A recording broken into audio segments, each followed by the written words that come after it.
بسم اللہ، الحمدللہ والصلاة والسلام علی رسول اللہ۔ معزز سامعین کرام، السلام علیکم ورحمۃ اللہ وبرکاتہ۔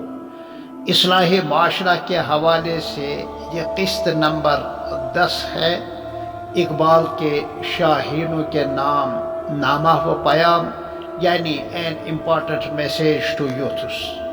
جی ہاں، چغلی کھانا اور جھوٹ بولنا، کسی کی ناحق غیبت کرنا اور کسی کو دھوکہ دینا، یقیناً ان تمام چیزوں میں مسلمان کو تکلیف پہنچی جاتی ہے۔ تاہم چغلی سے آپسی دشمنی بڑھتی ہے، لہذا اس میں ڈبل گناہ ہے۔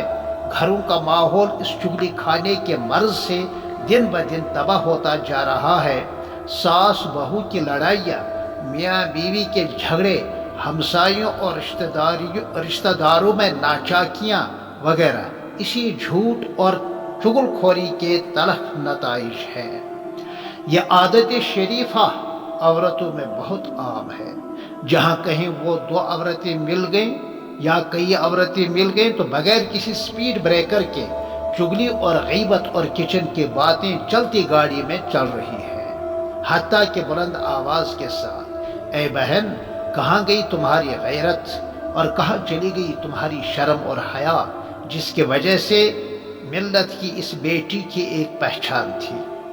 کوئی آدمی کسی ضرورت مند کے کام آئے اور اس کی جائز حاجت پوری کر لے تو یقیناً وہ نوافل سے بھی بڑھ کر نیکی کا کام ہے، لیکن اس کو کسی کے سامنے بطور احسان کے جتلانا، جہاں اس کے اجر و ثواب کو ضائع کر دیتا ہے، وہاں یہ اس مسلمان کی تذلیل اور ذلیل کرنے کا بھی سبب ہے، اور اس میں مسلمان کی تکلیف بھی ہے اور حسد کا اظہار بھی ہے۔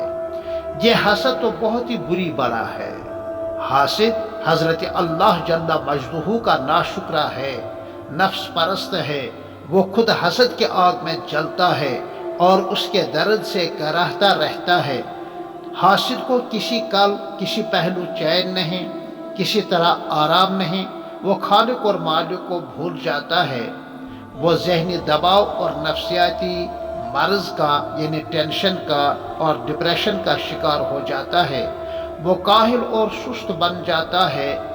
جس کے دل میں حسد ہو وہ خود کچھ نہ کرے مگر دوسروں کے بارے میں سوچتا رہتا ہے کہ وہ بھی کچھ نہ کرے۔ ایک دوسرے کا یہ ازرن گزرن کشمیری زبان میں عورتوں کے یہاں تھوک میں بکتا ہے، اوپن مارکیٹ ہے ان کا، کیونکہ یہ شیر مال ان کے یہاں بہت ہی سستا ہے۔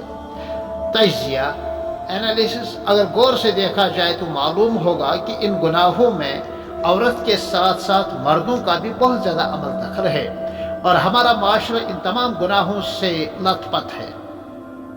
کتنے مرد حضرات ہیں جنہیں اپنی بہو بیٹیوں، ماؤں اور بیویوں کا پردہ کرنا پسند نہیں ہے، لیکن مردوں اور شوہروں کی اطاعت اس سلسلے میں عورتوں کے لیے جائز نہیں ہے۔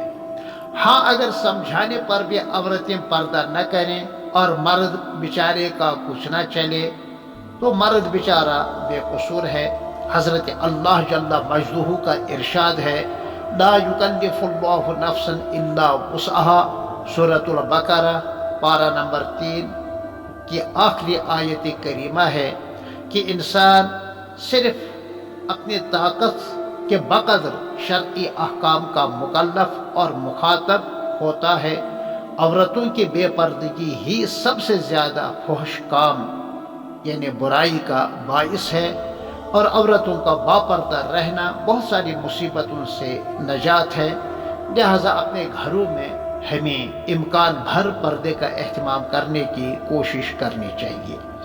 جی ہاں، زبان درازی کی عادت بد ہم مردوں میں بھی بہت زیادہ ہے، جس کے نتیجے میں لڑائیاں اور جھگڑے آئے دن محلوں میں، بستیوں میں، کمیٹیوں میں، مسجدوں میں، دفتروں میں اور سکولوں میں ہوتے رہتے ہیں۔ حدیث شریف میں ہے، المسلم من سلم المسلمون باللسانہ ویدہ، من لسانہ ویدہ، کہ پکا اور کامل مسلمان تو وہ ہوتا ہے جس کی زبان سے اور جس کے ہاتھ سے بالخصوص مسلمان محفوظ رہے۔